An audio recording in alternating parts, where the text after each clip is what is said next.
اللهم صل على محمد وعلى آل محمد كما صليت على إبراهيم وعلى آل إبراهيم إنك حميد مجيد.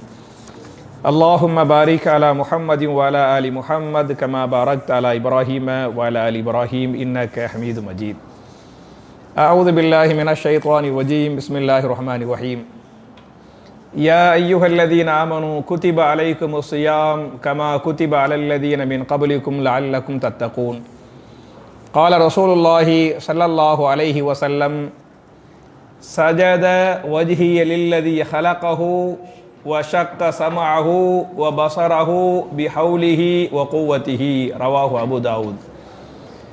கண்ணியத்திற்குரிய சகோதர சகோதரிகளே, புனிதமான ரமலான் மாதத்தில் தராவிஹ் தொழுகையை முடித்துவிட்டு மார்க்கத்தின் சில செய்திகளை கேட்டு அதன் பிரகாரம் அமல் செய்வதற்காக நாம் எல்லாம் இங்கே ஒன்று கூறிருக்கிறோம். இப்படிப்பட்ட நல்ல சந்தர்ப்பத்தில் இறையச்சம் உள்ளவர்களின் பண்புகள் இல்லையா, அப்படியே நம்ம தொடர் உரையை பார்த்துக்கிட்டு இருக்கிறோம். அதில் இறையச்சம் உள்ளவர்கள் மறைவான விஷயங்களை நம்புவார்கள் அப்படிங்கிற அந்த தலைப்புல நேற்று என்னென்ன பார்த்தோம் அப்படின்னு சொன்னா, அல்லாஹ் எங்கே இருக்கின்றான் இந்த கேள்விக்கு பதில் பார்த்துருக்கிறோம். ரெண்டாவது, அல்லாஹ்வுக்கு உருவம் இருக்குதா இல்லையா இந்த கேள்விக்கு பதில் பார்த்தோம். மூணாவது, அல்லாஹ்வை நம்மால் பார்க்க முடியுமா இல்லையா இந்த கேள்விக்கும் பதில் பார்த்தோம். நாலாவது, சொர்க்கம் படைக்கப்பட்டு விட்டதா இதுக்கும் நம்ம பதில் பார்த்தோம். அஞ்சாவது, சொர்க்கம் நரகம் எங்கே இருக்கிறது இல்லையா இந்த 5 கேள்விக்கு நம்ம ஏற்கனவே பதில பார்த்துட்டோம். நான் நேத்தே உங்களுக்கு சொன்னேன், நாளைக்கு இது மறைவான விஷயத்துல இந்த மஹஷர் மைதானம் அப்படின்னு சொல்லுவாங்களே இல்லையா, நமக்கு அண்ணா விளையாட்டு மைதானம் இல்லையா அது தெரியும். நேரு விளையாட்டு மைதானம் சென்னையில் இருக்குது இல்லையா, கிரிக்கெட்லாம் விளையாடுவாங்களா இல்லையா, அந்த மைதானங்கள் எல்லாம் நமக்கு தெரியும். மஹஷர் மைதானம் எங்க இருக்குது எப்படி இருக்குது அப்படிங்கறதா இன்றைக்கு நம்ம பார்க்கிறது. உங்களுக்கு இந்த மஹஷர் மைதானம் சொல்றாங்க பத்தியலா, அதனுடைய மூலச்சொல் என்ன என்று சொன்னால் ஹஷர. ஹஷர என்று சொன்னால் ஒன்று சேர்த்தான், ஒன்று திரட்டினான் என்பது பொருள். குர்ஆனை நீங்க படிச்சு பார்த்தீங்களாக்க 59வது சூரா, அந்த சூராவுடைய பேரே என்ன என்று சொன்னால் சூரத்துல் ஹஷர். சூரத்துல் ஹஷர். ஹஷர்னா என்ன அர்த்தம்? ஒன்று சேர்த்தல், ஒன்று சேர்த்தல் என்று பொருள். நீங்க பாத்தீங்களாக்க இந்த ஹஷிருங்கிற அந்த ஹஷிரு ஹாஷிரு இருக்கு பத்தியலா, இத பத்தி புகாரில் ஒரு ஹதீஸ் வருது. 3532வது ஹதீஸாக இந்த ஹதீஸை பதிவு பண்றாங்க. ரசூலுல்லாஹி ஸல்லல்லாஹு அலைஹி வஸல்லம் சஹாபாக்களுக்கு சொன்னார்கள், லீ ஹம்சத்து அஸ்மாயின், எனக்கு 5 பெயர்கள் உள்ளன. ரசூலுல்லாஹ்வுக்கு எத்தனை பேர் இருக்குது? 5 பேர் இருக்குது. எனக்கு 5 பெயர்கள் உள்ளன என்று சொல்லிவிட்டு முதல் பெயர் என்ன என்று சொன்னால் அன முஹம்மதுன், நான் யார்? முஹம்மது. முஹம்மதுனா என்ன அர்த்தம்? அதிகமாக புகழப்படக்கூடியவர், அதிகமாக புகழப்படக்கூடியவர். இது முதல் பேரு. ரெண்டாவது சொல்றாங்க வ அன அஹ்மது, இரண்டாவது பேர் என்ன? நான் கடைசியில் 5 பேரையும் கேட்பேன். என் ரெண்டாவது பேர் என் பேர் அஹ்மது. அஹ்மது என்று சொன்னால் அதிகமாக புகழக்கூடியவர். முகம்மது என்று சொன்னால் அதிகமாக புகழப்படக்கூடியவர். அஹ்மது என்று சொன்னால் அதிகமாக புகழக்கூடிய யார? அல்லாஹ்வை. அல்லாஹ்வை அதிகமாக நான் புகழக்கூடியவன். ரெண்டாவது பேரு. மூணாவது பேரு சொல்றாங்க அனல் மாஹி, என் பேர் என்ன? மாஹி. மாஹி என்று சொன்னால் அழிக்கக்கூடியவன். மாஹிக்கு என்ன அர்த்தம்? அழிக்கக்கூடியவன். மகா யமுஹு, மகா என்று சொன்ன அந்த ரப்பர் வச்சு அழிக்கிறோம்ல, அழி ரப்பர் இருக்கு பத்தியலா, அழி ரப்பருக்கு அரபில மிம்ஹாத் என்று சொல்வார்கள். அந்த மாஹி என்று சொன்னால் ஒன்றை அழிக்கக்கூடியவர். ரசூலுல்லாஹ் நான் அழிக்கக்கூடியவன் என்று சொல்லிவிட்டு அல்லதி யமுஹுல்லாஹுல் பியல் குஃப்ர, நான் ஏன் மாஹி அழிக்கக்கூடியவன் என்று சொன்னால் அல்லாஹ் என் மூலமாக குஃபுரை அழிக்கின்றான். அல்லாஹ் என் மூலமாக குஃபுரை அழிக்கக்கூடிய காரணத்தால நான் யார்? மாஹியாக இருக்கிறேன். இது மூணாவது பேரை சொல்றாங்க. நாலாவது சொல்றாங்க அனல் ஹாஷிர், என் பேர் என்ன? ஹாஷிர். ஹாஷிர் என்று சொன்னால் ஒன்று திரட்டக்கூடியவர். ஹஷிர், மஹஷர், ஹாஷிர். ஹாஷிர் என்று சொன்னால் என்ன அர்த்தம்? ஒன்று திரட்டக்கூடியவர். சில பேர் கூட சில அவங்க பிள்ளைக்கு ஹாஷிர்னு பேர் வச்சிருப்பாங்க, பாத்துக்கிறீங்களா? பிள்ளைக்கு பேர் என்ன? ஹாஷி, முகமது பேர் வைக்கிறோமா இல்லையா? ரசூலுல்லாஹ்வுடைய பேர் வைக்கிறோமா இல்லையா? அதே மாதிரி பேர் வச்சிருப்பாங்க, ஹாஷிர்னு பேர் வச்சிருப்பாங்க. ஏன் வச்சுக்கிறாங்க அப்படின்னு சொன்னா ரசூலுல்லாஹ்வுடைய பேருக்கு ஒரு காரணம். ரெண்டாவது காரணம் அப்படின்னு என்ன அப்படின்னு சொன்னா அவங்க வீட்டுக்காரர் பேர் வந்து ஹாரிஸ். வீட்டுக்காரர் பேர் என்ன? ஹாரிஸ். இந்த ஹெச்ல ஆரம்பிக்குதா இல்லையா? அப்ப ஹாரிஸ்ங்கிறனால பிள்ளைக்கு என்ன வச்சிடலாம்? அதே ஹெச்ல வச்சிடலாம், ஹாஷிர். தப்பு கிடையாது, தப்பு கிடையாது. புரிஞ்சா? ஹாஷிர் வந்து யாருடைய பேரு? ரசூலுல்லாஹ்வுடைய பேரு. அப்ப ரசூலுல்லாஹ் சொல்றாங்க நான் ஏன் ஹாஷிர் என்று சொன்னால் அல்லதி யுஹ்ஷருன் நாசு அலா கதமி, எனக்கு பின்னால் பெரும் கூட்டம் ஒன்று சேர்க்கப்படுவார்கள். மறுமையில ஒவ்வொரு நபிக்கு பின்னால தான் மக்கள் வருவாங்க. யாருக்கு பின்னால ஜாஸ்தி மக்கள் வருவாங்க? ரசூலுல்லாஹ்வுக்கு பின்னால தான் வருவாங்க. அப்ப எனக்கு பின்னால் பெரும் கூட்டம் வரக்கூடிய காரணத்தால என் பேர் என்ன? ஹாஷிர். நாலாவது பேரா சொல்றாங்க. அஞ்சாவது சொல்றாங்க வானல் ஆகிப், நான் தான் இறுதியானவன், நான் தான் கடைசியானவன். எதுல கடைசி? நபித்துவத்தில், நபிமார்கள்ல நான் தான் கடைசி அப்படின்னு சொன்னாங்கன்னு ஹதீஸ் பேசுகிறது. அப்ப என் அருமை சகோதரர்களே, ரசூலுல்லாஹ்வுடைய ஒரு பேர் என்ன என்று சொன்னால் ஹாஷிர். புரியுச்சா? அதிலேந்து வந்ததா என்ன? மஹஷர். மஹஷர் மைதானம் என்பதை புரிந்து கொள்ள வேண்டும். மஹஷர் என்று சொன்னால் ஒன்று திரட்டப்படக்கூடிய மைதானம், ஒன்று திரட்டப்படக்கூடிய இடம். எந்த இடத்தில் மக்கள் ஒன்று திரட்டப்படுறாங்களோ அந்த இடத்துக்கு பேர் என்ன? மஹஷர் என்பதை நீங்கள் புரிந்து கொள்ள வேண்டும். இந்த மஹஷர் வந்து எந்த பூமியில நடக்கும் அப்படின்னு சொன்னா இந்த பூமியில் அல்ல, அதே மாதிரி வானத்திலும் இல்லை. மஹஷர் என்பதை குர்ஆன் அல்லாஹ் சொல்லி காட்டுறான். சூரா இப்ராஹிம் என்று சொல்லக்கூடிய 14வது அத்தியாயத்தின் 48வது வசனத்தில் யௌம துபத்தலுல் அருளு கைரல் அருளி வஸ்ஸமாவாத்து வபரசு லில்லாஹில் வாஹிதில் கஹார், அந்த நாளில் இந்த பூமி அழிக்கப்பட்டுவிடும். இந்த பூமி அல்லாஹ் என்ன செஞ்சிருவான்? அழிச்சிருவான். இந்த பூமி அழிக்கப்பட்டு விட்டு இந்த பூமி அல்லாத இன்னொரு புதிய பூமி படைக்கப்படும் அல்லாஹ் பேசுகிறான். புரியுச்சா? இந்த பூமியை நான் அழிச்சிருவேன், இந்த பூமியை நான் அழிச்சுவிட்டு இதே இடத்துல நான் என்ன செய்வேன்? இன்னொரு புதிய பூமியை நான் படைப்பேன். பூமி மாத்திரமல்ல, வசமாவாத்து, வானங்களும் அழிக்கப்பட்டு விடும். வானங்கள் அழிக்கப்பட்டு விட்டு புதிய வானங்கள் படைக்கப்படும் என்று அல்லாஹ் பேசுகிறான். அப்ப இந்த பூமியை ஃபுல்லா அல்லாஹ் அழிச்சு போட்டு இன்னொரு புதுசான ஒரு பூமி அல்லாஹ் என்ன செய்யறான்? படைப்பான். அந்த புதுசான பூமியை படைச்ச உடனே தான் வபரசு லில்லாஹி, எல்லோரும் அல்லாஹ்வுக்கு முன்னால் எழுந்து நிற்பார்கள்.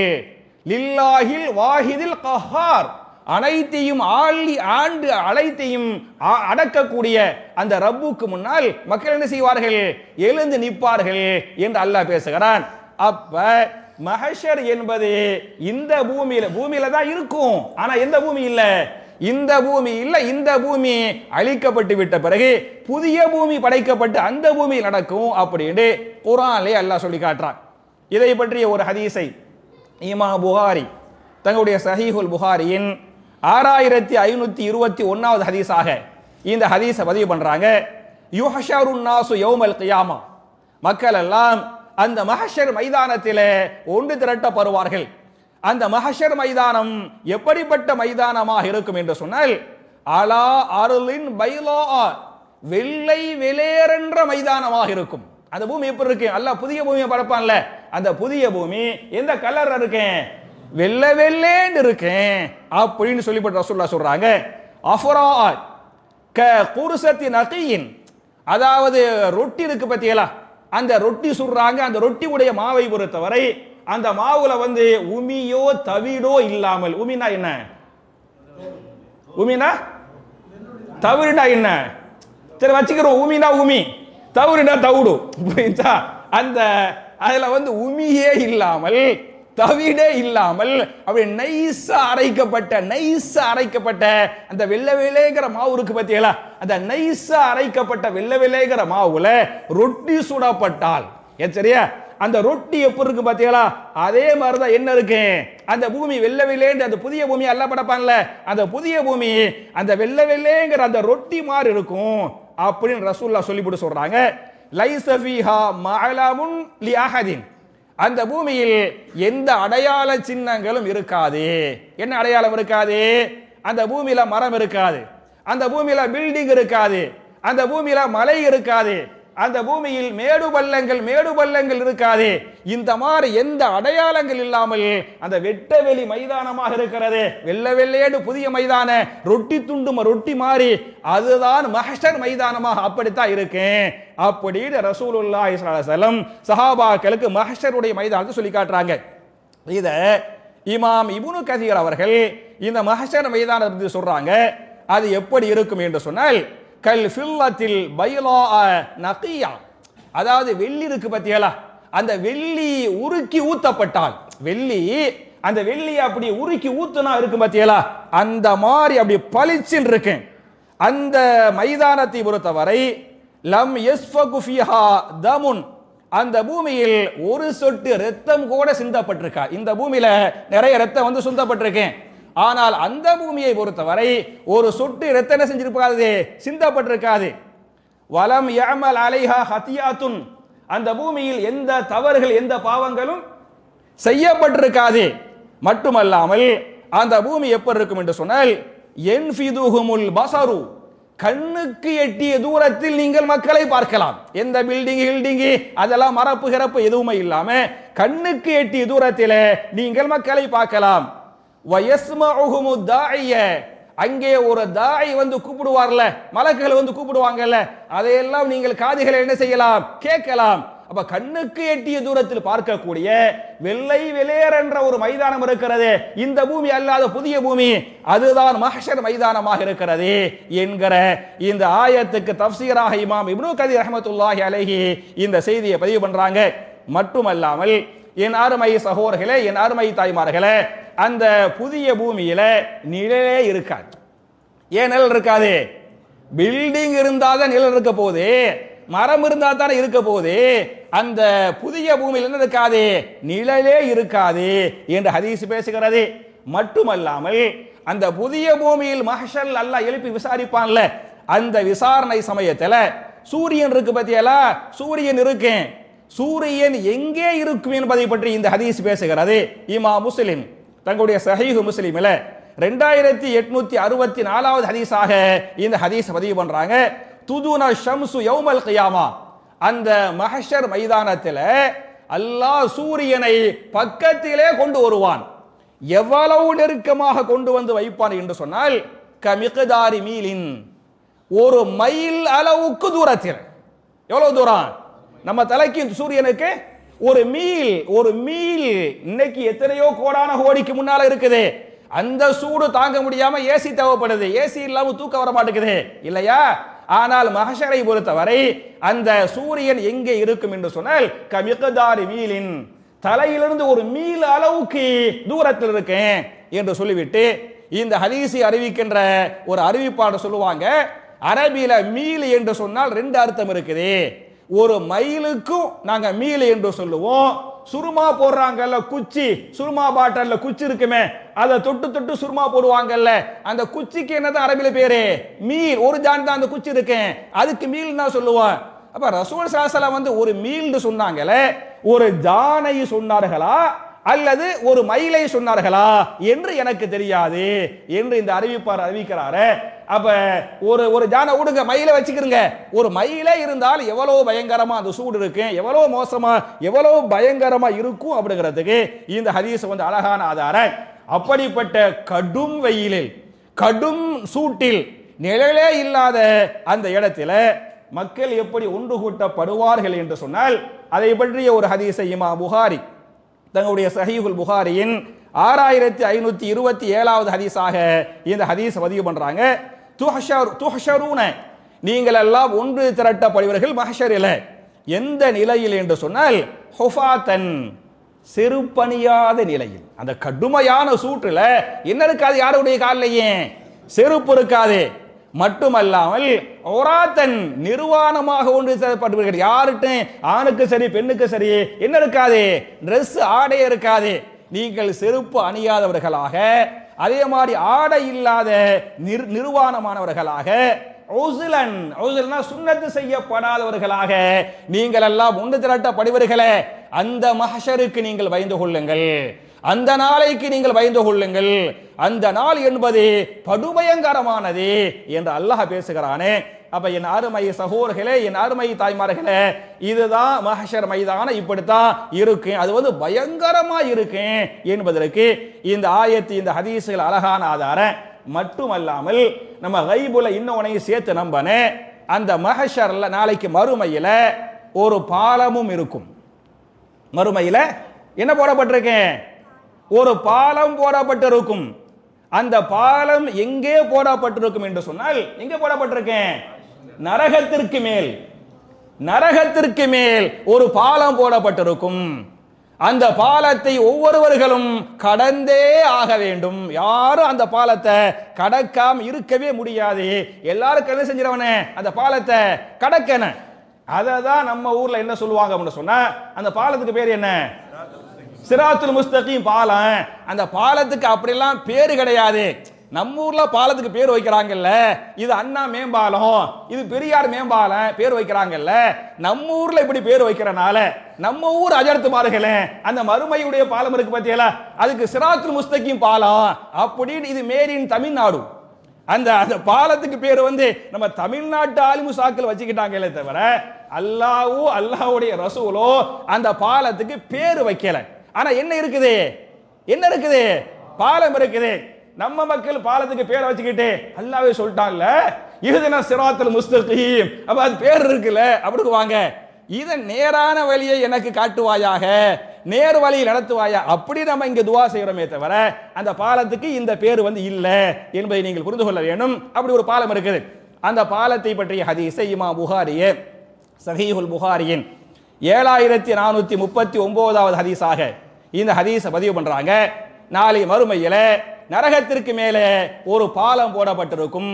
அந்த பாலத்தை ஒவ்வொருவரும் கடந்தே ஆக வேண்டும், கடக்காமல் இருக்க முடியாது என்கிற செய்தியை ரசூல் ஸல்லல்லாஹு சஹாபாக்களுக்கு சொல்லும் போது சஹாபாக்கள் கேட்டார்கள், மல் ஜிஸ்ரு யா ரசூலல்லாஹ், அல்லாஹ்வுடைய தூதரே அந்த பாலம் என்றால் என்ன, அந்த பாலம் எப்படி இருக்கும், அந்த நரகத்துக்கு மேல பாலம் போகுதா இல்லையா, அந்த பாலம் எப்படி இருக்கும் என்று கேட்டார்கள். அதற்கு நபிகள் நாயகம் சொன்னார்கள், மதுஹலத்துன், அது பயங்கரமாக வழுக்கக்கூடிய பாலமாக இருக்கும். அந்த பாலம் எப்படி இருக்கேன், காலை வச்சாலே வலிக்கு கீழே குழுவ வச்சுறேன். பாலத்துக்கு கீழே தான் நரகம் அப்படி கொதிச்சுக்கிட்டு இருக்கும், நரகம் வந்து பாலத்துக்கு கீழே கொதிச்சுக்கிட்டு இருக்கேன். அந்த பாலம் வந்து காலை வச்சாலே ஒண்ணு வலிக்கு வந்து கீழே சில பேர் உழுவாங்க. சில பேரை பாத்தியலாக்க அந்த பாலத்துக்கு சைடுல பெரிய பெரிய கொக்கிகள், இரும்புகளால் செய்யப்பட்ட பெரிய பெரிய கொக்கிகள் மாட்டப்பட்டிருக்கேன். அந்த கொக்கி என்ன செய்யும் என்று சொன்னால், பாவிகளை புடிச்சு புடிச்சு என்ன செய்யும், இழுத்து இழுத்து கீழே தள்ளி விடும். அப்படிப்பட்ட ஒரு பயங்கரமான ஒரு பாலம் மறுமையில் இருக்கிறது. அந்த பாலத்துல நபிமார்களே காலை வைத்து விட்ட பிறகு, நபிமார்களும் பாலத்தை கடந்துதான் போக வேண்டும். அந்த பாலத்தை நபிமார்கள் காலை வச்ச உடனேயுமே அவர்கள் சொல்வார்களாம், அல்லாஹும்ம சல்லிம் சல்லிம், அல்லாஹ்வே என்னை காப்பாத்தி விடு. யார் சொல்றது, நபிமார்களே அந்த பாலத்துல காலை வச்ச உடனேயுமே அல்லாஹ்வே என்னைய காப்பாத்திரு, அல்லாஹ்வே என்னைய காப்பாத்திரு என்று நபிமார்கள் சொல்வார்கள். அந்த பாலத்தை மக்கள் எல்லாம் கடந்து செல்வார்கள். பாவிகள் கீழே உழுவாங்க, நல்லவங்க வந்து கடந்து போவாங்க.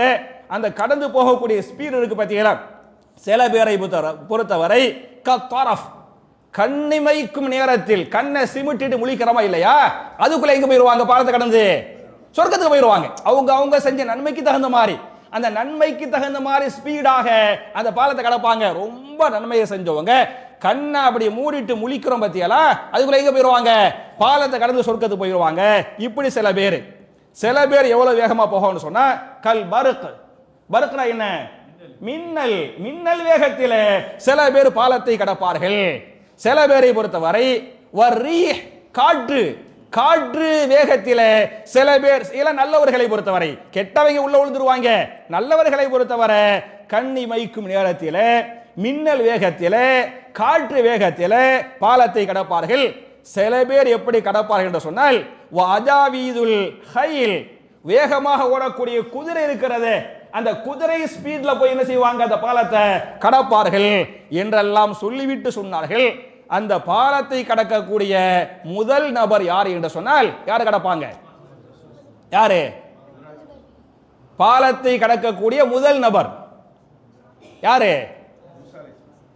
சரியா, இமாம்களுக்கு மத்தியில கருத்து வேறுபாடு. ஒரு இமாம் சொல்றாங்க ரசூல் ஸல்லல்லாஹு அலைஹி வஸல்லம் சொல்லிவிட்டு, இன்னொரு இமாம் சொல்றாங்க இப்ராஹிம் நபின்னு சொல்லிவிட்டு, இன்னொரு இமாம் சொல்றாங்க மூசா நபின்னு. இதுக்கு மேல டைம் தர, ஏன்னா நபிமார்கள் வரிசை வந்துட்டே இருக்கும். நானே சொல்லிடுறேன். ரசூல் ஸல்லல்லாஹு அலைஹி வஸல்லம் சொல்றாங்க ஆனா அவ்வலு மை யுஜீசு, அந்த பாலத்தை கடக்கக்கூடிய முதல் நபர் யார் என்று சொன்னால் யாருதான்? நான் தான். நான் தானே யாரு? ரசூலுல்லாஹி ஸல்லல்லாஹு அலைஹி வஸல்லம் சொல்றாங்க நான் தான் அந்த பாலத்தை ஃபர்ஸ்டா கடப்பேன். நான் அப்படி ஃபர்ஸ்டா கடந்து எங்க போயிருவேன்? நான் சொர்க்கத்துக்கு போயிருவேன் அப்படின்னு ரசூலுல்லாஹ் சொன்ன ஹதீஸ் புகாரிலையும் வருது. இது முஸ்லிம்களை 196வது ஹதீஸாக இந்த ஹதீஸ் பதிவு செய்யப்பட்டிருக்கிறது. இந்த பாலத்தையும் சேர்த்து நம்புறோமா இல்லையா? அதுக்கு பேர் தான் என்ன? பேரை நீங்க நம்ப தேவையில்லை, சிராத்துல் முஸ்தகீம்ங்கற நம்ப தேவையில்லை. இப்படின்னு ஒரு பாலம் இருக்குது, பாலத்தை கடந்து தான் போய் ஆவனே, இதையும் நீங்கள் சேர்த்து நம்ப வேண்டும். இது கைபை நம்புவது இறையச்சத்தின் வெளிப்பாடு. ஒரே ஒரு வரலாறை சொல்லலாமா? டைம் ஆச்சோ? ஒரே ஒரு செய்தியை உங்களுடைய அனுமதியோடு, சரியா, நீங்க அனுமதி தடையலோ இல்லையோ, உங்கள் அனுமதியோடு ஒரே ஒரு வரலாறை நான் சொல்ல வேண்டும் என்று சொன்னால், இது ஒரு சஹாபி, அவர் பேர் அப்துல்லா பின் ரவாஹா ரலியல்லாஹு அன்ஹு. உங்களுக்கு தெரியும், ரசூலுல்லாஹி ஸல்லல்லாஹு அலைஹி வஸல்லம் மூத்தா போருக்கு சஹாபாக்களை சிரியாவுக்கு அனுப்பி விட்டாங்கல்ல. மூத்தா போருக்கு அனுப்பும் போது சொன்னாங்க 3 சஹாபாக்களை ரசூலுல்லாஹ்வே தளபதியா போட்டாங்க. முதல் சஹாபி யாரு? முதல் சஹாபி யாரு? எங்க மூத்தாக்கு ரசூலுல்லாஹ் சஹாபாக்களை அனுப்பி விட்டாங்களே, அது தெரியுமா தெரியாதா? சரி, முதல் சஹாபி ஸைத் பின் ஹாரிஸா ரலியல்லாஹு அன்ஹு. நான் நாளைக்கு கேட்பேன் இன்ஷா அல்லாஹ். முதல் சஹாபி யாரு? அவரை தான் ரசூலுல்லாஹ் தளபதியா போடுறாங்க. போட்டு சொல்லுவாங்க, இந்த முதல் தளபதி ஸைத் பின் ஹாரிஸா ஷஹீதாக்கப்பட்டு விட்டால் இரண்டாவது தளபதி ஜாஃபர் பின் அபி தாலிப் ரலியல்லாஹு அன்ஹு அவரும் ஷஹீதாக்கப்பட்டு விட்டால் மூணாவது தளபதி யாரு? அப்துல்லா பின் ரவாஹா ரலியல்லாஹு அன்ஹு. சரியா, இந்த 3 பேருடைய பேரை கேட்டு தான் டோரை திறந்து வெளியே அனுப்புவேன். அப்ப முதல் தளபதி யாருங்க? ஸைத் பின் ஹாரிஸா ரலியல்லாஹு அன்ஹு. இரண்டாவது தளபதி யாரு? ஜாஃபர் பின் அபி தாலிப் ரலியல்லாஹு அன்ஹு. மூணாவது தளபதி யாரு? அப்துல்லா பின் ரவாஹா ரலியல்லாஹு அன்ஹு. இவர் ஷஹீதாக்கப்பட்டால் அவர் ஷஹீதாக்கப்பட்டால் இவரு அப்படின்னு ரசூலுல்லாஹி சொல்லி அனுப்புறாங்க. அப்ப என்ன அர்த்தம் சொன்னா, என்ன அர்த்தம்? இந்த 3 பேரை ஷஹீதாக்கப்படுவாங்க சொல்லி தான் ரசூலுல்லாஹ் விடுறாங்க. எல்லாரும் மூத்தா சிரியாவில் இருக்குது, சிரியாவுக்கு போயிட்டாங்க. மூத்தா போருக்கு முன்னால் 3ஆம் தளபதியாக அறிவிச்சாங்களே இல்லையா, பேர் என்ன? அப்துல்லா பின் ரவாஹா ரலியல்லாஹு அன்ஹு. காலையில சுபுஹ் தொழுகைக்கு பிறகு போர் நடக்க போகிறது. சுபுஹ் தொழுகையை முடித்துவிட்டு அப்துல்லா பின் ரவாஹா ரலியல்லாஹு அன்ஹு அவங்களுடைய மனைவியும் கூட்டிட்டு போனாங்க. மனைவியுடைய மடியில படுத்து கொண்டு அழுதார்கள். 3வது தளபதினு சொன்னாங்களா இல்லையா? அன்னைக்கு ஷஹீதாக்கப்படுவாங்கன்னு சொன்னாங்களா இல்லையா? இந்த சஹாபி மனைவியுடைய மடியில் படுத்துக்கொண்டு சுபுஹ் தொழுகைக்கு பிறகு, அதுதான் அந்த சஹாபி தொழுத கடைசி தொழுகை. அந்த சுபுஹ் தொழுகை தான் அவர் தொழுத கடைசி தொழுகை. நபி அவருடைய மனைவியுடைய மடியில படுத்துக்கிட்டு அழுவாங்க. அந்த அழுகையை பார்த்தோடனே மனைவி சேர்ந்து என்ன பண்ணுவாங்க, நம்ம வீட்டுக்காரர் மூத்தா போயிருவாரு, ஷஹீதாக்கப்பட்டுருவாரு அப்படின்னு அவங்களும் சேர்ந்து அழுவுறாங்க. அப்படி அழுவும் போது அப்துல்லா பின் ரவாஹா ரலியல்லாஹு அன்ஹு மனைவிட்ட கேட்பாங்க, ஏமா நீ அழுவுறா அப்படின்னு கேட்பாங்க. அவங்க சொல்லுவாங்க, நீங்க அழுவுறீங்க இல்ல, அந்த கவலைகளை நானும் சேர்ந்து அழுவுறேன் அப்படிங்குவாங்க. அதுக்கு இந்த சஹாபி சொல்றாரு, நான் மௌத்துக்கு பயந்து அழுவல, இன்னைக்கு ஷஹீதாக்கப்பட்டு ரசூலுல்லாஹ் சொன்னாங்கல்ல, போர் ஆரம்பிக்க போவதில்ல, நான் ஷஹீதாக்கப்பட போறேன்ல, இந்த ஷஹாதத்திற்கு பயந்து நான் அழவில்லை, நான் மௌத்துக்கு பயந்து நான் அழவில்லை. ஒரு வசனம் எனக்கு ஞாபகத்துக்கு வருகிறது, அந்த வசனத்திற்கு பயந்து, அந்த ஆயத்துக்கு பயந்து நான் அழுகிறேன் என்று சொல்லிவிட்டு அந்த ஆயத்தை இன்னைக்கு ஹாஃபிஸா ஓதினாரு. சூரா மரியம் என்று சொல்லக்கூடிய 19வது அத்தியாயத்தின் 71வது வசனத்தில் அந்த செய்தி அல்லாஹ் பதிவு செய்கிறான். வஇம்மின்கும் இல்லா வாரிதுஹா கான அலா ரப்பிக ஹத்மம் மக்லியா. மறுமையிலே அந்த பாலத்தை ஒவ்வொருவரும் கடந்தே ஆக வேண்டும். அதிலிருந்து யாரும் என்ன செய்ய முடியாது, கடக்காமல் தப்பிக்க முடியாது என்று அல்லாஹ் அந்த பாலத்தை பற்றி பேசுகிறானே. நான் ஷஹீதாக்கப்பட்டு விட்ட பிறகு கூட அந்த பாலத்தை நான் கடந்தாக வேண்டுமே, அந்த பாலத்தை நான் கடக்கும் பொழுது என் நிலை என்னாகுமோ என்று நான் அஞ்சுகிறேன், அதுதான் எனக்கு அழுகையை ஏற்படுத்தியது என்று அப்துல்லா பின் ரவாஹா ரலியல்லாஹு அன்ஹு தன்னுடைய மனைவிக்கு சொன்னாங்க என்று வரலாறு பேசுகிறது. அப்ப என் அருமை சகோதரர்களே, என் அருமை தாய்மார்களே, இறையச்சம் உள்ளவர்கள் இதெல்லாம் இது மாதிரியான மறைவான விஷயங்கள் என்ன செய்வாங்க, நம்புவாங்க என்று குர்ஆன் பேசுகிறது. எப்படி ரசூலுல்லாஹி ஸல்லல்லாஹு அலைஹி வஸல்லம் இவைகளை நம்புனாங்களோ, எப்படி சஹாபாக்கள் இதுகளை நம்பி தன்னுடைய இறையச்சத்தை வெளியே காட்டினாங்களோ, இந்த அப்துல்லா பின் ரவாஹா ரலியல்லாஹு அன்ஹு அந்த அச்சத்தோடு வாழ்ந்தாங்கள் இல்லையா, அதே மாதிரியான ஈமானை, அதே மாதிரியான இறையச்சத்தை நம்முடைய கல்புகளில் அல்லாஹ் ஏற்படுத்துவானாக என்ற துஆவோடு முடிக்கிறேன். ரப்பனா ஆத்தினா ஃபித் துன்யா ஹஸனத்தன் வ ஃபில் ஆখিরাতি ஹஸனா வ கினா அஸாபன்னார் வ ஆகிரு தஅவானா அனில் ஹம்துலில்லாஹி ரப்பில் ஆலமீன். அஸ்ஸலாமு அலைக்கும். சுப்ஹானக்கல்லாஹும்ம வ பிஹம்திக அஷ்ஹது அல்லா இலாஹா இல்லா அன்த அஸ்தக்ஃபிருக வ அத்தூபு இலைக். அஸ்ஸலாமு அலைக்கும்.